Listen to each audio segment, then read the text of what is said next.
Let's do it. Hey, friend, welcome to the Season to Soar podcast. I am your host and Chief Joy Officer, Anisha Jones. And this is where midlife professionals and entrepreneurs navigate the beautiful chaos of adulting with raw honesty, a healthy dose of humor, and a whole lot of heart. We're done with autopilot. We're done with shrinking, and we're done pretending that we don't want more. Here, the conversation is all about us being the main character in our lives in midlife. So, anything that increases clarity over overwhelm, confidence over insecurity, accountability, and your holistic well being, that's what we're going to be talking about. Babe, we are making sure your life is anchored in joy, connection, and meaningful action. So whether you're ready to pivot your career, to reclaim your spark, or finally start putting yourself first, you have a home here. Let's get into it. Hey, friends. So today we're diving into one of my signature topics, all about accountability. And listen, if the word accountability makes you tense up, you're not alone. In many workplaces, accountability feels like a threat or blame game or spotlight to expose other people's mistakes. Truthfully, though, that's not how accountability really works. And today we're going to look at it so that we can flip the script. I also want to mention that accountability is something that could be used in all areas of your life, particularly your relationships and your career. But for the conversation today, we're going to focus more on a career perspective. Okay, so let's talk about what accountability really means. Accountability, in the simplest terms, means taking ownership of your actions, your choices, and the things that you're committed to. Nowhere in the definition of accountability talks about perfection. And nowhere should it incite any feeling of fear. It's not about being watched. It's not about being judged. It's not about being the one to take the fall. It's not being the fall guy. It is simply being able to take ownership of what you are doing. True accountability is rooted in the self-determination theory. Now, this is a theory that comes out of positive psychology, and you know that I am a positive psychology practitioner. So everything I teach, I try to link it to the research. So we're not just talking off our heads. There's been studies conducted. There's been results to support what we're saying. And I'm saying that after years of research, it's clear that when accountability is used correctly, it can truly help human beings to thrive, live well, and have a more joyful life, right? Now, the self-determination theory says that people thrive when they have three basic things: autonomy, which is the freedom to make choices; competence, so they have the confidence to know that my skills and my qualifications match the thing that I'm doing; and relatedness. Now, that is where they have a feeling of being connected and supported. In real life, this is where you feel connected to what you're doing, not just to the project, but to the people that you're doing it with. So you know that you have a boss that supports you. When he gets into the rooms that you're not in, he will not speak badly about you. He will not make it seem like if you don't know what you're doing. If a question comes up that he's not able to answer, he like, well, I know that based on his or her competence. She knows what's happening. And let me touch base with her. Let's circle back to it. It's also knowing that they're supported in terms of you have the right resources that you need to produce the thing that you're given. So you're given a project, you have the resources in terms of people. If you need additional staff, if you need additional consulting to make the thing a success, you know that you have that. And if you need additional resources in terms of finances as well. So you had a budget, you had the people to do it, you have a boss that speaks well about you. That's a connection part of the self-determination theory. Then when you talk about the competence part, you know that you have your skills and your qualifications, and you could govern when you're reaching this place. You can handle the thing that's being sent to you, and you feel good about what you're doing. You're not feeling intimidated. You're not feeling like if you need to do anything to be overly impressive, because you know what you're doing and you're grounded in it. And then there's autonomy. So as the project evolves, you're allowed to make a choice on it. You don't have somebody nitpicking. You have somebody over your shoulder telling you, well, no, you can't put the I this way. You can't say that, because like, what? You have the autonomy to make the decisions that will have positive impact. You're the one intimately involved in the project, and you don't have people standing over your shoulder and making you feel like if you don't know what you're doing. Once we have these three things, autonomy, competence, and relatedness, that's the ground for people being accountable and taking accountability for what they're doing. When accountability is practiced with clarity and compassion, it creates three things. One, confidence, because you know what's expected. You know what you're working towards. You can see the bigger picture and you know how to measure the progress. That kind of clarity is what does help people to build trust in themselves and trust in others. So the worst thing you could do is have a project. Let's say you're given a project to create and you don't know when the skirts are to be delivered. You don't know where the material is coming from. You don't know where the zippers are coming from. You don't know what the skirt's being sewn for. You don't know the people that is so you don't have the measurements from the people the people who are sewing it. You just freehand sewing. That could get very confusing. Yes, you can do it. You could do a one size fits all. You could put elastic in the waist and then you can say, well, that might fit somebody and make another skirt 5 inches bigger and put elastic in the waist. So whatever size in between the person can get it. Person, it can still fit.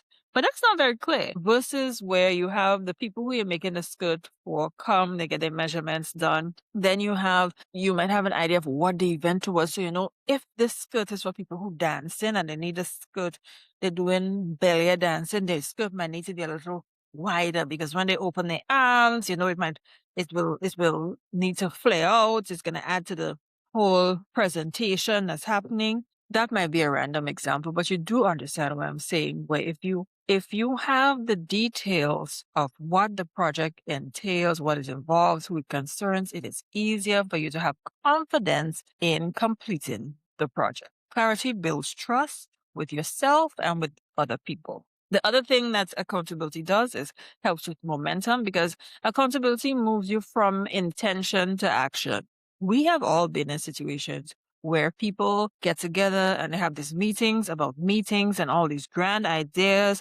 And we talk and we meet and we talk and we meet and we meet and we talk and nothing happens. Years will go by on the same simple issue and nobody wants to move the needle on it. And that's because nobody really knows who is supposed to move the needle. That is really the thing. When you have accountability, so you say, Jack is going to do phase 1 and Jill is going to do phase 2. It keeps you from being stuck in procrastination, overwhelm, perfectionism, pointing fingerism, all of those things that comes up when you are working on things or when you're trying to get traction on something. Accountability says this happens with this person. This part of the project happens with this person. And when that is done, or as soon as that is done, 2 weeks before this is done, phase 2 starts getting prepped. And these people are going to take it from there and they're going to run with it, right?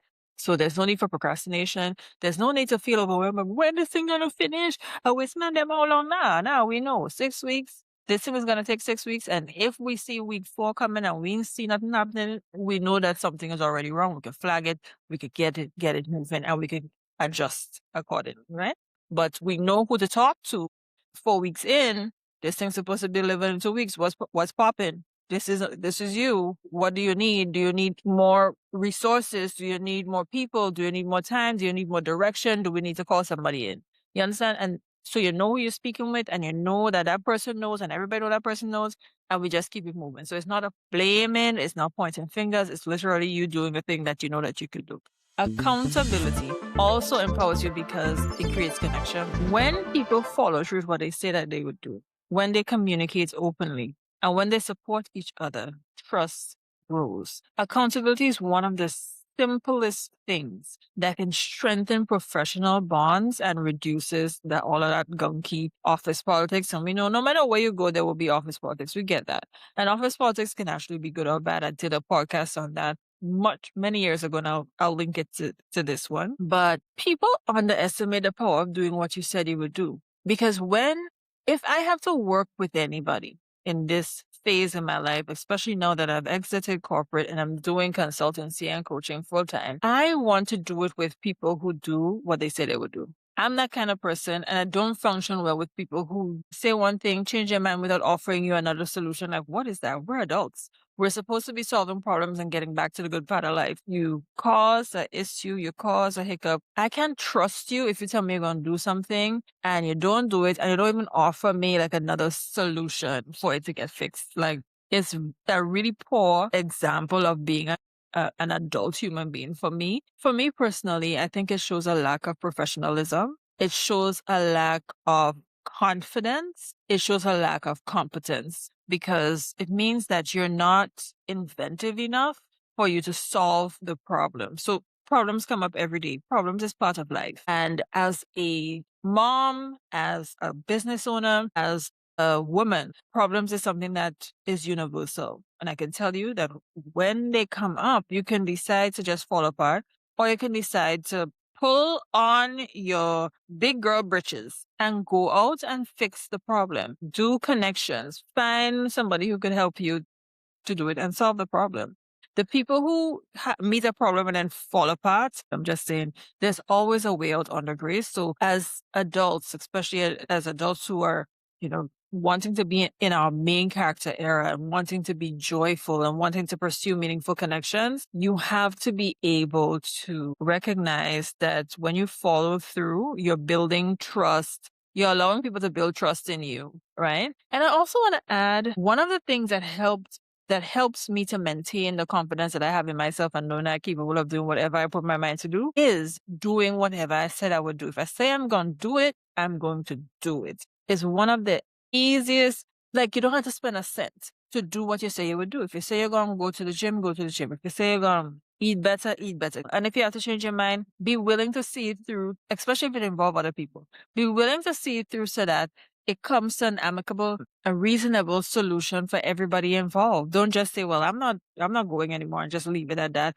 Or I'm not able to help you anymore. I'm not able to send the thing I said I would send. I'm not able to contribute as I said I would contribute. And you just leave the person hanging and let them have to figure it all out. That's a poor representation of an adult. So let's get it together, people. Doing what you say what you would do helps you to feel empowered as a person. And that's one of the standards of being accountable. Right. And the final thing that I believe that accountability really helps you to experience is freedom. Freedom is a personal value for me. When you know what you're responsible for, you can focus, you can create, and you can perform without second guessing. And that's what accountability does. You know what you have to do, so you do it. I have learned to be very relaxed, but very relentless in my pursuit of the things that I want. There's a saying that those who are sure of the outcome don't need to have any anxiety. So if you're sure that you can do this, you're sure that you're capable of the thing, you hold yourself accountable by not allowing yourself to get anxious about it. You hold yourself accountable and, hey, we're capable of doing it. We're going to govern. What we're not going to do is start picking at things and pointing things at people. And people will do things to you. When you're here, you have a goal for yourself. There's some weird people. I call them weird because that's probably the most polite way to say it, that would take it upon themselves as their personal responsibility to make sure that you don't get what you want out of life. Weird people who feel like other people being happy is somehow them being sad.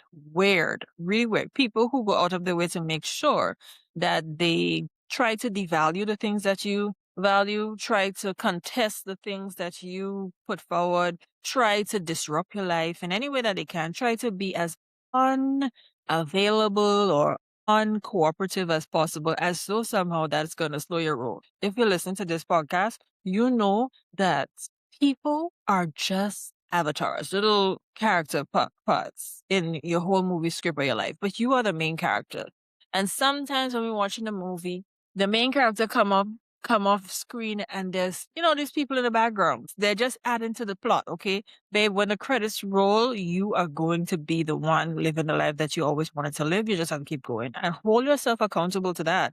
Hold yourself accountable to the dreams and the goals that you have. Okay. Bottom line is that when you embrace accountability as a supportive structure and not a threat, you can unlock more confidence, more freedom, and more meaningful relationships. You become someone people trust. You become someone you trust. You become someone people rely on, and someone who moves with purpose and freedom, knowing that you're capable of doing the things that you said you would do. So accountability really should not be seen as a burden. I believe it's a tool, and it's available to you at any age and stage in your life, but especially in midlife. It is an exceptional tool to help you to feel free and fulfilled in your workplace and in your relationships. Okay, so if you are an organization who's ready to improve your team culture, to reduce the friction that we all know happens, to create a high value environment where people feel supported, then you should invite me to do a half day accountability workshop. We can do this virtually or in person. It is a practical and evidence based workshop that's designed to transform how your team works together. And also, if you're somebody who wants to work on accountability for yourself to help you to be able to achieve the goals that you have for yourself, to get the kind of support and guidance that you need to do the things that you said you would do, you can join my accountability group. The next cohort starts on September 1 and runs until November 24th.